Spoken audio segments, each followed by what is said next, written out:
there's one final topic I want to talk about in this lecture, which is closely related to the canonical ensemble and the canonical partition function, and this is known as the Helmholtz free energy.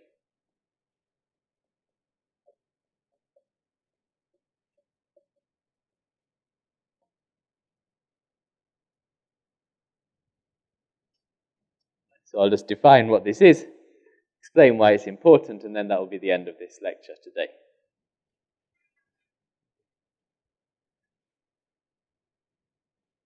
So let me define what it is straight away. Given some entropy function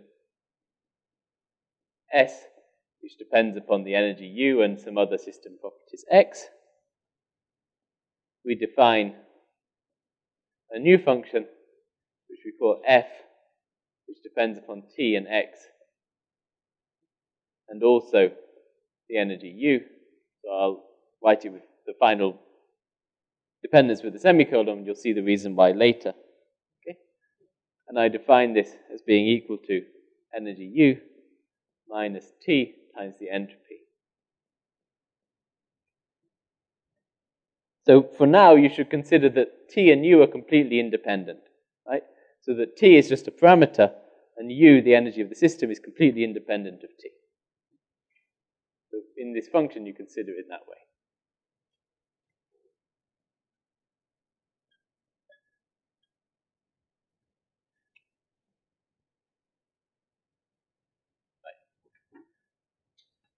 Why is this function interesting? Well, let's look at when is this function minimized as a function of U. So F is minimized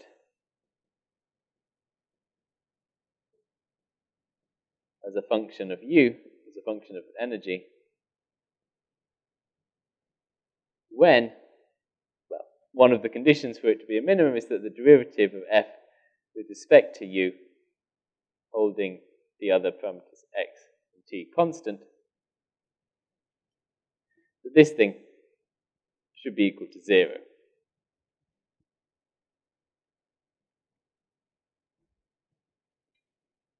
But now the function is quite simple to differentiate with respect to U. Okay? If I differentiate this with respect to U, I just get 1.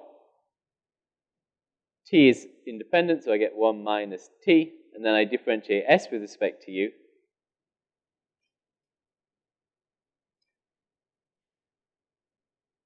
And this thing is equal to 0.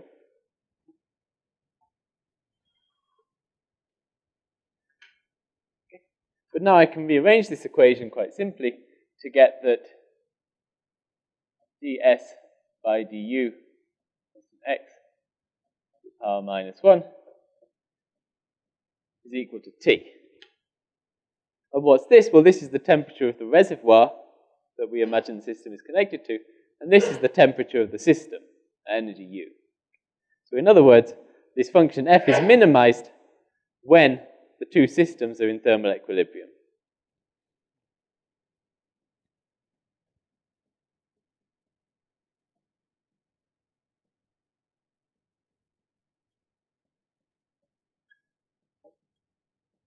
Temperature of reservoir, which we called the system number 2 before. And this one is the temperature of the first system. Here's this definition of temperature. So you see that therefore the function is minimized when the two systems are in thermal equilibrium.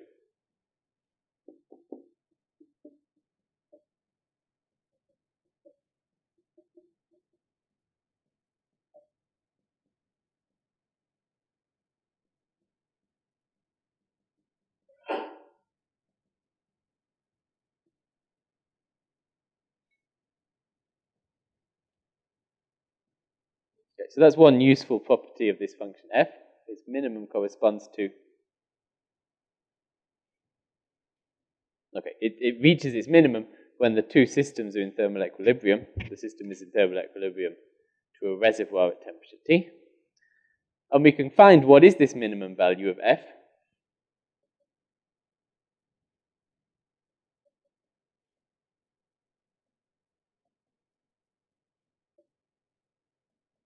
Minimum value of F occurs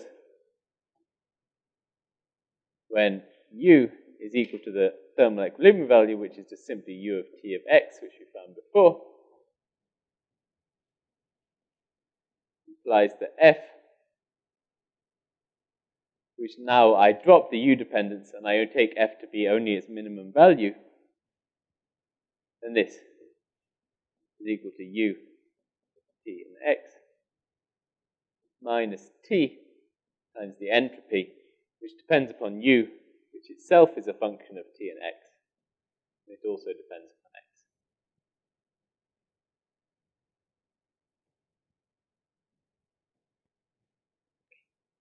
So this is the minimum value. So the minimum, and equivalently, the equilibrium value.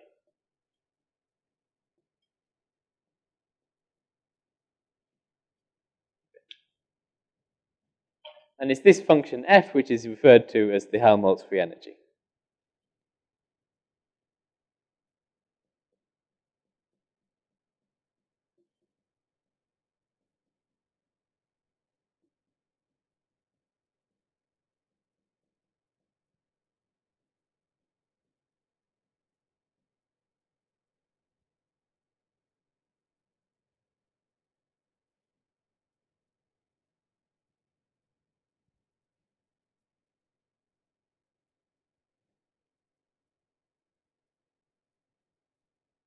Okay?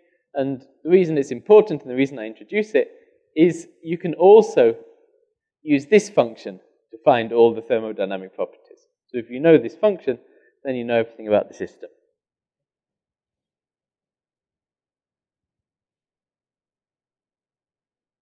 So, like the other things we've seen, the entropy is a function of u or h, or z is a function of t, so u and x, or z is a function of t of x.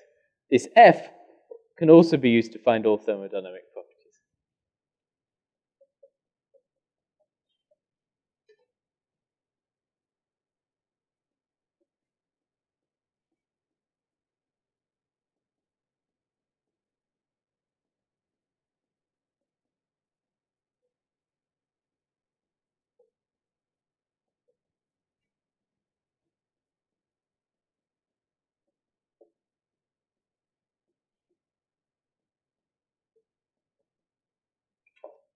And this is why it's important. So if we can calculate this function, then we can work out everything about the system.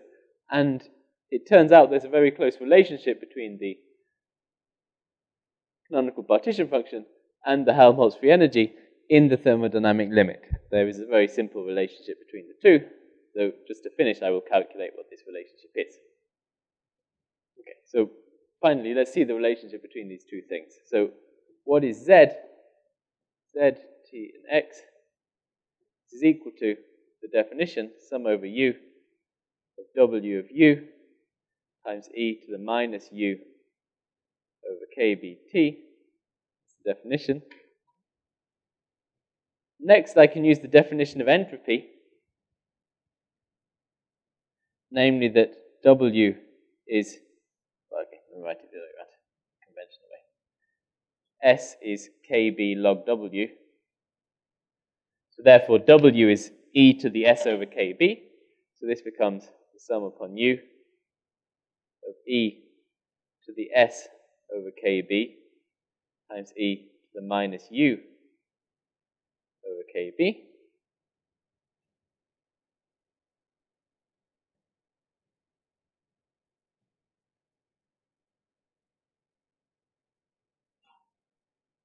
And then finally, I can use the fact that entropy depends upon u and x, like this, and I can put everything together, and I get this is equal to the e to the minus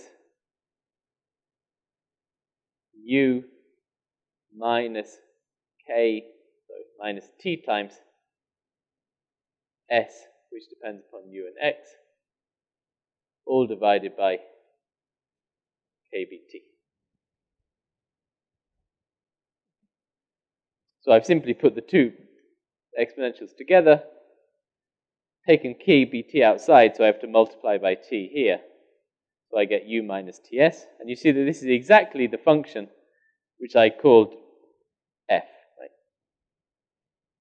So this thing here, in the brackets, is exactly equal to the function I called f.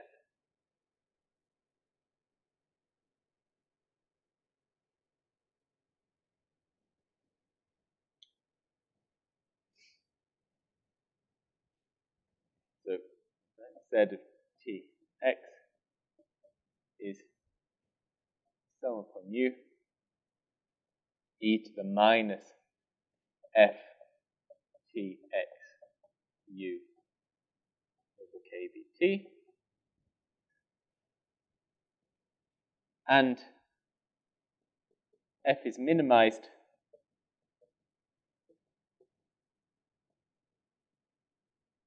when u in this formula is just equal to the thermal equilibrium value. And if f is minimized, then this implies that e to the minus f over kbt is maximized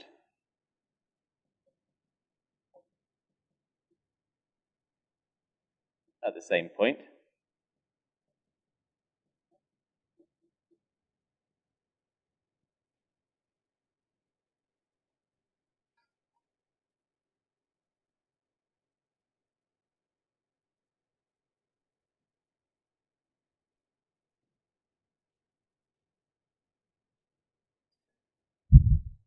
Okay, so this gives you a relationship between z and this function f tx u. Finally, in the thermodynamic limit,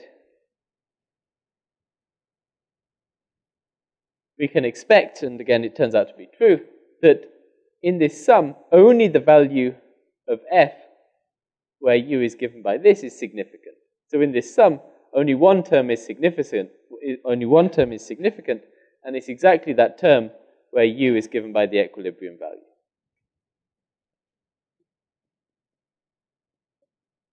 So in the thermodynamic limit,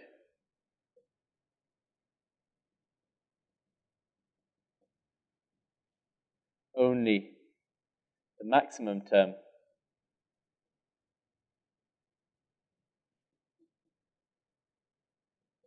in the sum over u contributes significantly to z,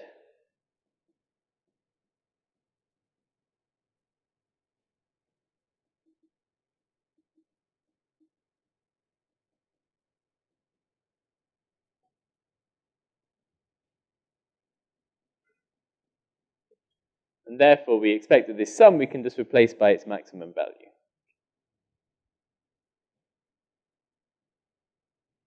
Okay, again, I can draw this kind of symbolically. Well, if we imagine that I'm drawing as a function of u, this exponential here, so here I'm drawing e to the minus f tx u over kbt, then at some point it will have quite a wide distribution, but in the thermodynamic limit, we again expect that this distribution will become sharp,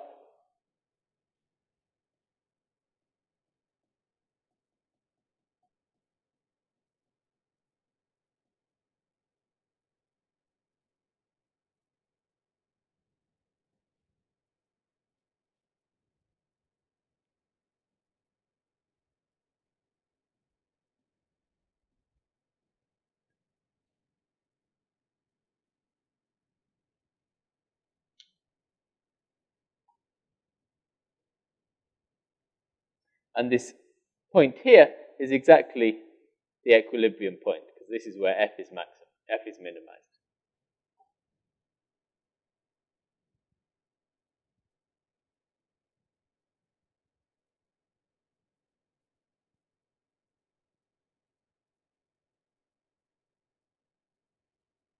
Now, if this is true, so if the thermodynamic limit does look like this, and again the distribution becomes sharp, then when I take this sum, I only really have to consider a single term, which is this term here. The sum is like an integral, right? So for small systems, I have to add up all of these terms here. So I have to integrate over the whole curve. But if the system is large, if the thermodynamic limit works, then instead of doing the sum, I can just replace it by this point. the single value. So therefore, in the thermodynamic limit,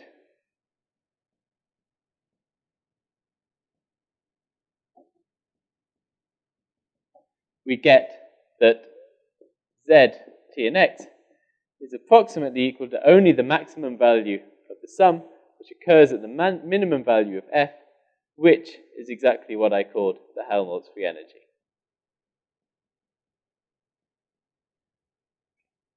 So I'd simply replace the sum by its maximum value. And now this is a very simple relationship between the two things, and it's usually written in the inverted form. So in other words, the Helmholtz free energy is equal to minus kBt times the log of the partition function. So this is a relationship between the two.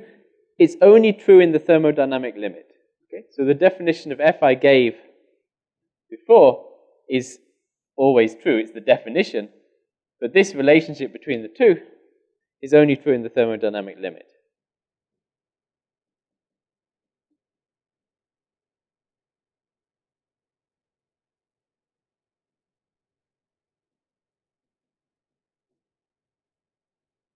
So just to finish today, I want to give you a bit of a word of warning. If you try and follow this course reading textbooks, there are various different functions. Okay? The functions which today I've called f, t, x, and u, and then the minimum value of this function over u, which I called f, t, and x. And then finally, this function minus kbt times the log of the partition function.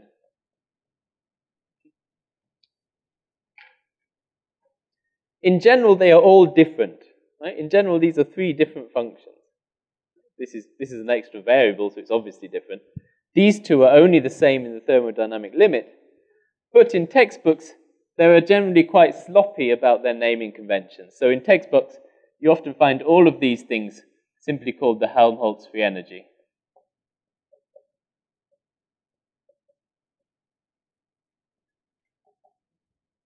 So don't be confused by that.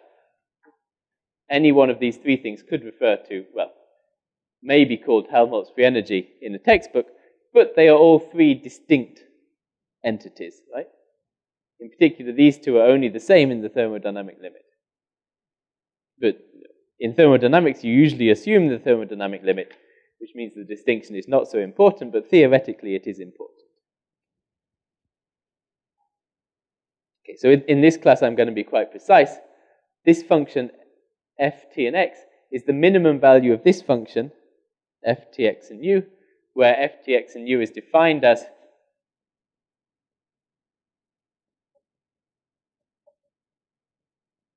u minus t times the entropy,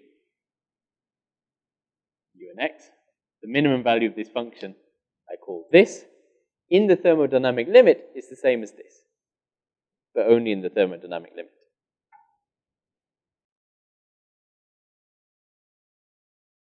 Okay, I want to start today by continuing looking at this Helmholtz free energy, and in particular showing how you can use this to derive things like the entropy or, well, other properties of the system. So how do we use this function f to derive other thermodynamic properties?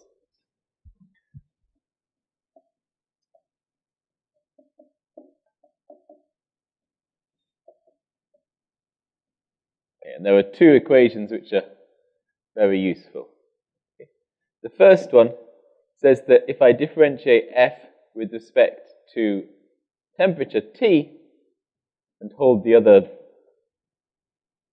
variables constant, x, then this is just equal minus the entropy as a function of temperature and other properties. So this is the first one, which is a useful thing to know. So if you know, therefore, if you know f, you can find the entropy. And secondly,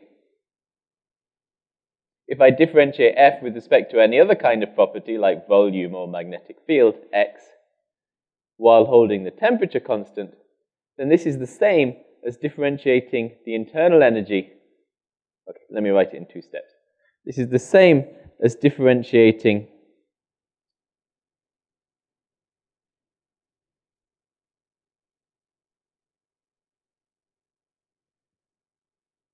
T times the entropy differentiated with respect to that thing at constant temperature, at constant U, which is also the same as differentiating U with respect to that thing at constant entropy.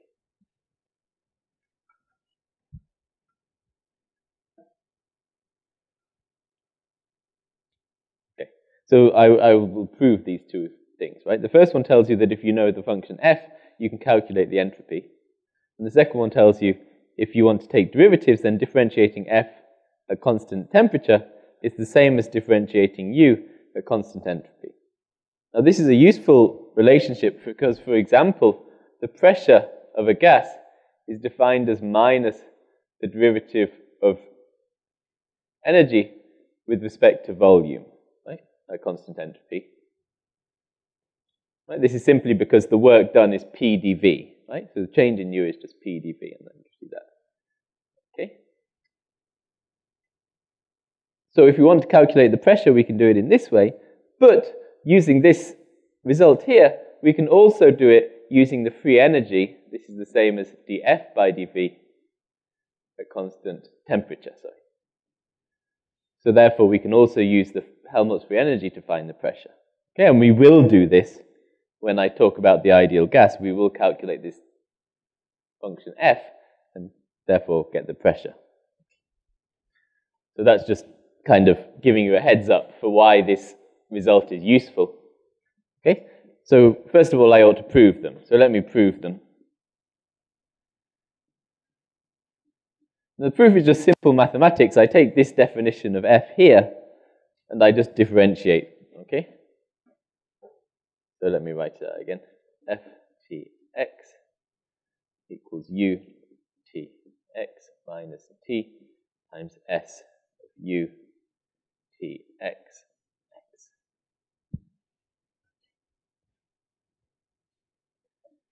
So the proof is simple. You simply differentiate and you check that you get the right result.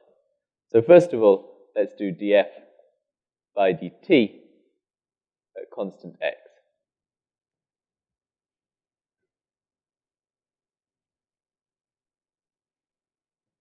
You can see from this equation here that you'll get 3 terms, right? The first is t differentiate here, and t differentiate here, and finally t differentiate here. Okay? So we'll get 3 terms for this. Now the first one is du by dt at constant x.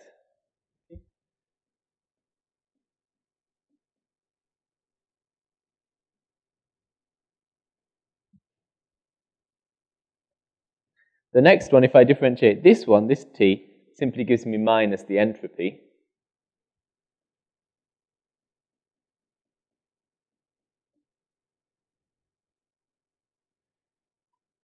And the last one is a bit tricky. If I differentiate with respect to this t, this means differentiating s with respect to u at constant x, and then differentiating u with respect to t at constant x by the chain rule, right? This is s of u of t, so I differentiate s with respect to u and multiply u with respect to t. So this final one gives me minus t times ds by du at constant x times du by dt at constant x.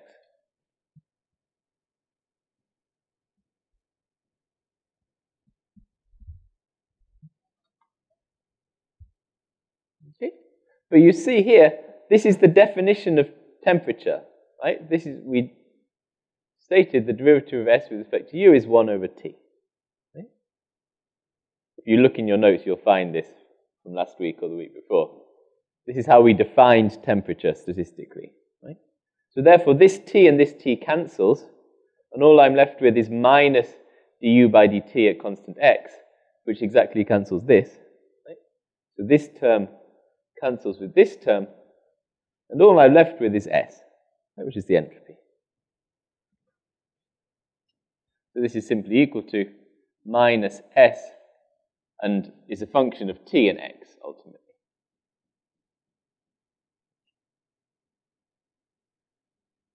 So that's the end of the proof of the first one. The second one is slightly more complicated.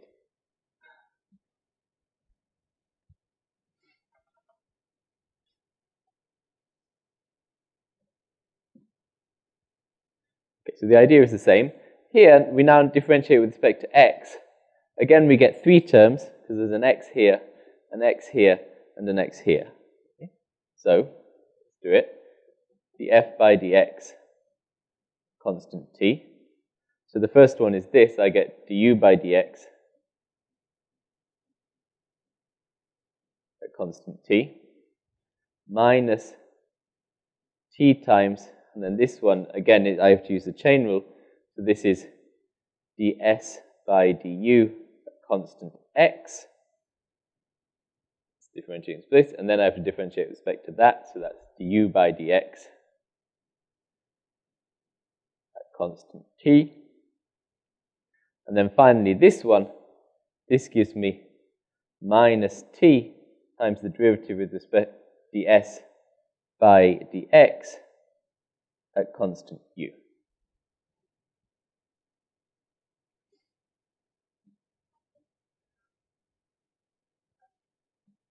And again, this, exactly the same cancellation takes place. So this is 1 over t. Again, same as before. This is 1 over t. So this cancels that, and then du by dx here cancels du by dx there. So what you're left with is this. Okay, and you can see that therefore I've made a mistake when I wrote it. First of all, this should be a minus here.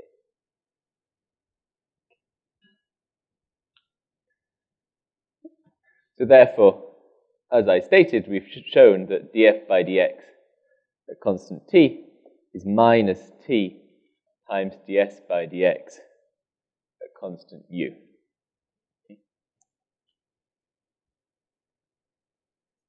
So to complete the proof, I have to show that this ds by dx at constant u is equal to du by dx at constant s. So I have to show that this thing is equal to that thing. Right? So let me do this.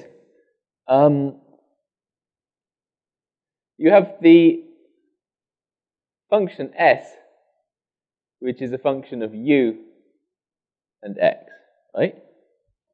Now if I change s a little bit, delta s, then, okay, if I change u and x a little bit, how much does s change? By the first order Taylor expansion, the change in s is equal to the derivative of s with respect to u at constant x times the amount you change u plus the derivative of s with respect to x at constant u times the amount you change x. Okay? This is just a first order Taylor expansion. The change in s is equal to the derivative times the change in u plus the derivative times the change in x. Okay? And we know that this one is 1 over temperature, so I can write this as delta u over t plus ds by dx constant u times delta x.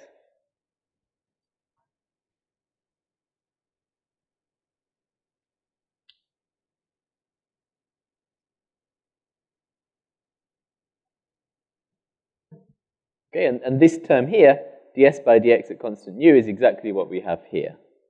This is why we make use of this. Right? This term is the same as that term. Okay. So if entropy is a constant, this means that delta S is equal to 0. Right? If entropy is a constant, so delta S is equal to 0, then this is equal to 0, so I can write this as delta U over T is equal to minus ds by dx constant U times delta X.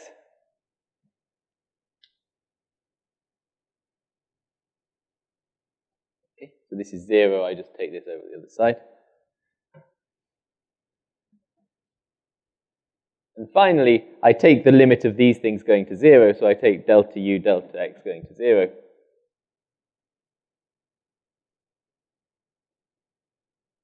In which case, delta u over delta x tends to the derivative du by dx when the entropy is constant. That.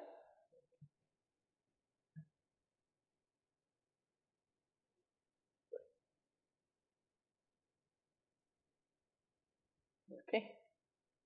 So therefore, I get du by dx here. So this is du by dx at constant entropy.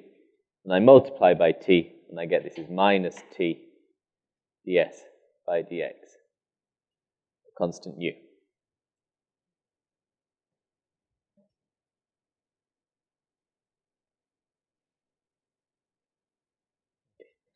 And this is the thing I wanted to prove, right?